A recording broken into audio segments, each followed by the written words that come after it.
So let's start with the fundamentals. Let's give you a step-by-step process here. So start off with the lead list. Okay, where do you get the lead list from? Now, from my teams, we typically get all of our leads from Reonomy, CREsync, CoStar, and PropStream. These are the main core four. And then we take these softwares and these lead lists, and we run them through a software called Batch Leads, which is a skip tracing software. And this skip tracing software allows and basically scrapes all the data online for all their information, possibly gets us more phone numbers or better phone numbers. So I literally want to walk you through the process here, if you don't mind. I'm literally going to walk you through the process. So give me 1 second. I'm going to change my screen over here. So what I'm going to show you now is like the exact breakdown of the type of list that we go through. Okay, so we're going to go to advanced search here. We're going to go through a couple things. First things first, we're going to go to properties that have not sold. We're going to go to sales, and we're going to first start off with not within the last 5 years. Sale date with not within the last 5 years. Next, we're going to go to property type here, and we're going to be able to choose anything we want. So we're just going to choose an easy one. We're going to do multifamily because a lot of people are obsessed with calling multifamily properties. We're also going to start with New Jersey. Let's do New Jersey.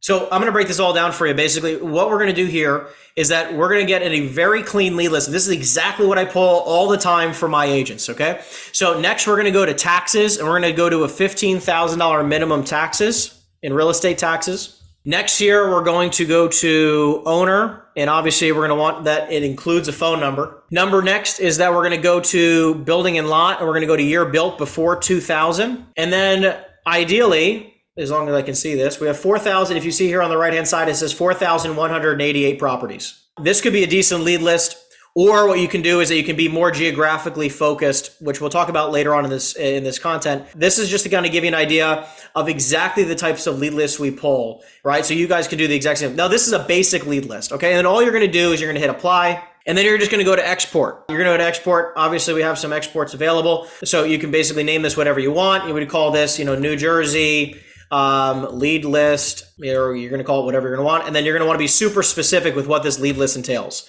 right? So taxes, 15K plus, right? You're going to get into as much description as possible so that when you upload it into the next layers and different softwares, you're going to know exactly what this lead list is, right? So the more specific you can be, the better.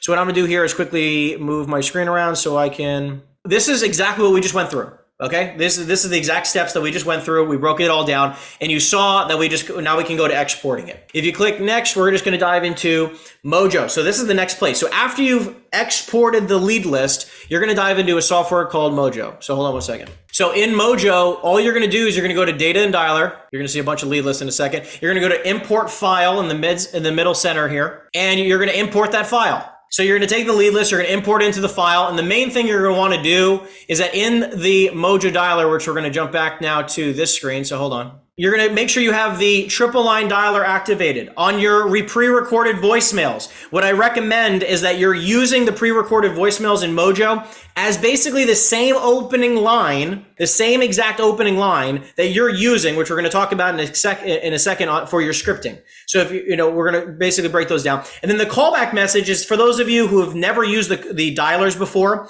where you have, let's say, 3 lines dialing at the same exact time. What happens if 2 people pick up the phone? If you're ever wondering what happens when 2 people pick up the phone, one person gets a callback message, and then the next person gets picked up by you. And that callback message that I've used throughout my career is basically, hello, I think I have a bad connection. Let me give you a call back in a few minutes, and then I'll hang up. And that's exactly what my callback message says. So it feels true to that individual, and then we'll give them a call back as soon as that we hang up on that person that answers with us. And then there's also a one touch option because Mojo actually integrates with several different CRM systems. So it's a really cool, robust software, allows you to do a lot of things. The pre-recorded voicemails we're going to talk about right now. So what do you say? And for those of you who have not yet checked out my script book, what I want to do here is that I'm going to go down to the chat. Give me 1 second. I'm actually going to drop it in the chat box real fast. So give me 1 second. I'm going to drop it in the chat box. So this way you guys all have a copy of this. I'm going to throw it in the chat box right now. So give me 1 minute. Cool. So now that's going to be in the chat box for all of you guys who would like the ability to see it. Let me get back to the script. Okay, cool. So all of you guys who are listening now, and obviously if you're watching the pre-recording, you can go in the description on YouTube. Down below, you can download the script book. But that's the script book. So this is exactly what it says in the script book. So it'll say something like this as an opening line. Hey, John, my name is Henry. I'm a local investor, or you can say you're a local broker in the area. And I was just curious if you would be totally against selling your property at 123 Main Street. So very, very simple script. And this is exactly what I mean by the, for your pre-recorded voicemails. This is exactly what you should be saying in just a much more condensed version. For your scripts right now, if you are saying that you're a local broker in the area, then your phone call should say the same exact thing. Hey, I'm a local broker my name is Henry. I'm a local broker in the area. I was just calling to see if you'd be open to a all cash offer or a no contingency offer on your property at 123 Main Street, or on your property, right? That'd probably be the best way to say your pre-recorded voicemail, on your property. And if you are, please give me a call back when you have a moment. Thanks so much, and drop your phone number. That's it, right? Very, very simplistic. Keep it easy. And obviously, if you're an investor, you're going to do the same exact thing when it comes to being an investor. Stick with that. Now, let's dive into the number next. Now, the pivot strategy, very important to realize what the pivot strategy is. The pivot strategy, okay? Pivot strategy is when you're on the phone with somebody and they say they're not interested in selling. Has anybody got somebody on the phone, you ask them if they're open to selling and they say they're not interested in selling? Yeah, happens to me all the time. So what you're supposed to learn, right, what they teach us to learn is, or a lot of people is, they just hang up. Like a lot of people don't realize that there's more to a conversation. Most of the time, people don't realize that there's so much more to a conversation because that's just a knee-jerk reaction. So what I have found that works very, very well is that instead of just relying on the fact of them saying, yes, I'm open to selling, we learn the pivot strategy, which is saying, would you be totally against selling your property? They say no. And then would you be totally against buying another property, listing the property for sale if I can get you the right price? Would you be totally, just curious, how many, do you have any vacancy in your property right now? Do you need support in leasing your property, right? Pivoting and going into different directions instead of just being stuck with the idea that you have to sell everybody's properties in one fashion. Because a lot of people are just so focused on only one way of it working. Realize if you call somebody up and they say, are you totally against selling the property? And they say no, you want to be able to pivot immediately. Right? You want to be in the boxing ring and you don't want to just be able to do a right jab because you're probably going to get knocked out. You want to be able to have some extra moves in your in your ability and skill sets. Now that we've kind of finished up the foundation, which you guys know how to pull a lead list, you guys know how to throw it into a dialer, and you know exactly what to say. Now I want to dive into the 6 simple pillars that will allow you to earn an extra $100,000 this year. So let's dive into number 1. Number 1, to earn an extra $100,000 this year, let's focus on increasing your average price point. I want to play this video really quickly by Alex Hormozi because he talks about the more expensive it is, the easier it is to sell. So let's see if we can get this to come up. Basically, it says here that if you just read the script here, it says like the most expensive thing, you basically want to get it into selling the most expensive thing you possibly can. It's actually a lot easier because you're going to have somebody who's like, trying to sell you, $50,000 consulting thing. They're going to say like, oh, here's your wire. And if you're trying to sell something for $50, they're going to ask you like 100,000 questions. Has anybody dealt with somebody trying to, help them with a rental for $500 or a $200,000 house sale? And then it takes them forever to make a decision. But when you've ever done $1 million sale, it was super quick. Right? Like this is what happens when you're dealing with a higher level of individual, right? You want to get into higher and higher, more expensive stuff. Thanks, Alex, for being super quiet. I'm sorry. I love you, but you were super quiet today. But we're going to move on to the next piece here. So let me explain to you exactly how to increase your average sales price. Okay. So the 3 main ways to focus on doing this. Okay. There's really 3 main ways. So number 1 is expanding your asset class. So some of you, right, are in the residential real estate world. Okay. And you guys are selling, $200,000 houses, $400,000 houses, $500,000 houses, $1 million homes, what have you. And some of you here who are watching today are in the commercial real estate world and you're really focused on maybe multifamily, or maybe you're focused on retail, or maybe you're focused on industrial. I'm talking about expanding your knowledge base across asset classes. So if you're in the residential space and wanting to touch on the commercial world, this is a fantastic opportunity to increase your price points because you're going to be targeting, higher and higher demand asset classes. And obviously, if you're just working on multifamily, maybe you're only used to 5 to 20 units. I was working with somebody recently who was like, oh yeah, I only work on the 5 to 49 unit base. I'm like, okay, well, you're really capped on what your average price point can be if you're only selling a certain type of asset. Okay. I want to break this down for you.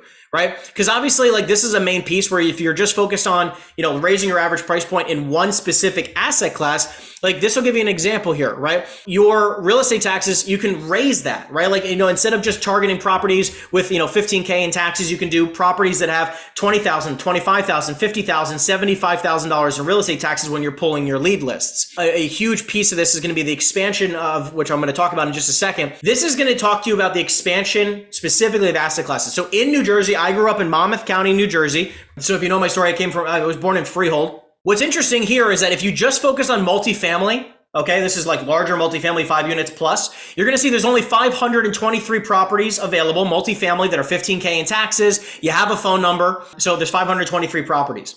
There was only 12 sales. If you were going to work as a broker in Monmouth County, one county, if you work in one county right now, this is just an example of what it could be like in your county.